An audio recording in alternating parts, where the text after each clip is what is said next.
I grew up in the Midwest and we ate rice pudding all the time. It was a cheap, easy, comfort food kind of dessert.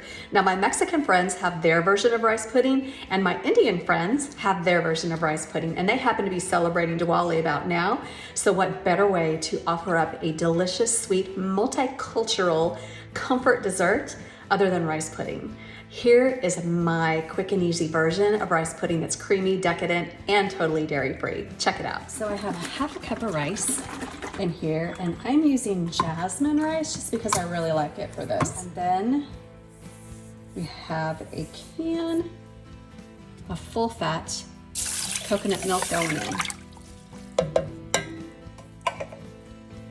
Just give it a little stir.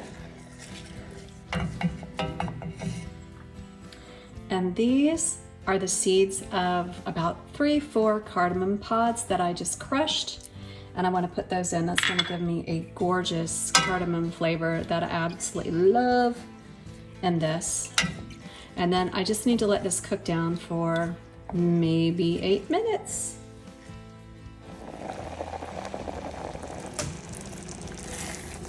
Look how creamy that's getting. That's been 8 minutes.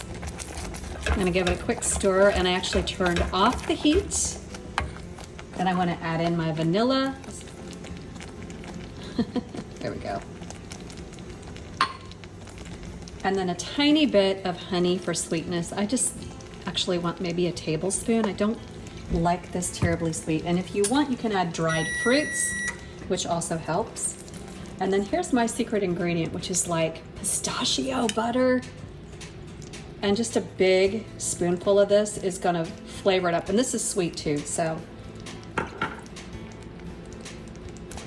Nice.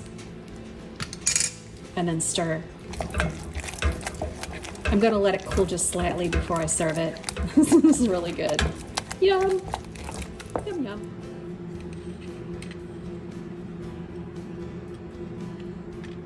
I'm gonna serve mine with just a few little rose petals on top and a few cashews. I didn't have pistachios, or I would have used those since I have the pistachio butter in there, but yeah, that's a nice lovely bite. Yum.